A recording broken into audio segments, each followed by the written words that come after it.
नमस्कार दोस्तों, क्या आप जानते हैं कि सोने की लंका के निर्माण की कहानी महादेव और माता पार्वती से जुड़ी हुई है। मान्यताओं के अनुसार भगवान शिव ने सोने के महल का निर्माण माता पार्वती के कहने पे करवाया था और माता पार्वती के श्राप के कारण ही सोने की लंका दहन हुई, जिसमें हनुमान जी केवल एक जरिया मात्र थे जिन्होंने माता पार्वती के उस श्राप को पूरा किया था। श्री हनुमान जी रामायण रूपी माला के रत्न पुकारे गए हैं क्योंकि श्री राम की लीला और किए गए कार्य अतुल्य और सदा कल्याणकारी रहे हैं। श्री हनुमान जी ने जहां राम और माता सीता की सेवा कर भक्ति के आदर्श स्थापित किए, वहीं राक्षसों का मर्दन किया, लक्ष्मण के प्राण दाता बने, देवताओं के भी संकट मोचन बने और अपने भक्तों के लिए भी हनुमान जी सदा हितकारी रहे हैं। रामायण में हनुमान जी से जुड़े ऐसे ही अद्भुत संकट मोचन करने वाले प्रसंगों में लंका दहन भी प्रसिद्ध है।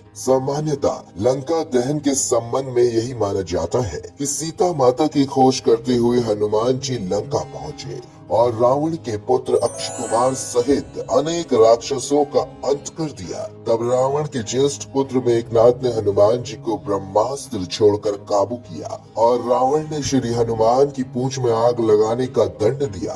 तब उसी जलती पूंछ से श्री हनुमान ने पूरी लंका को आग लगा दी, रावण का दंभ चूर कर दिया। किंतु पुराणों में लंका दहन के पीछे एक और रोचक प्रसंग जुड़ा हुआ है, जिसके कारण श्री हनुमान जी ने अपनी पूंछ से लंका में आग लगाई थी।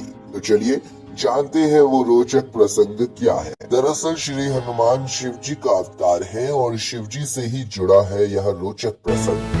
एक बार माता पार्वती की इच्छा पर शिव जी ने कुबेर द्वारा एक स्वर्ण नगरी और सोने के सुंदर सुंदर महल का निर्माण करवाया था। पर संयोग से एक बार रावण इस स्वर्ण नगरी के समीप से गुजरा, तब उसकी नजर उस स्वर्ण नगरी पर पड़ी और उसकी सुंदरता पे वो अति मोहित हो गया। फिर उसने जब यह जाना कि यह स्वर्ण नगरी शिव जी द्वारा निर्माण कराई गई है, तब वो ब्राह्मण का वेश रखकर शिव जी के पास गया और उसने उस स्वर्ण नगरी में प्रवेश से पहले शिव जी और माता पार्वती को एक विशेष पूजा कराने की सलाह दी, जिसके लिए शिव जी राजी हो गए। फिर रावण ने ब्राह्मण वेश में शिव जी और पार्वती माता से पूजा कराकर दक्षिणा के रूप में वहां स्वर्ण नगरी ही मांग ली। अब मांगी हुई दक्षिणा के लिए इनकार नहीं किया जा सकता था, इसलिए शिव जी ने वह स्वर्ण नगरी दान में दे दी, जिसे रावण ने अपने अधिकार में कर उस स्वर्ण नगरी को सोने की लंका नगरी के नाम से विश्व विख्यात कर दिया और उस लंका नगरी का राजा बन वो अभिमान से भर गया। पर जब माता पार्वती को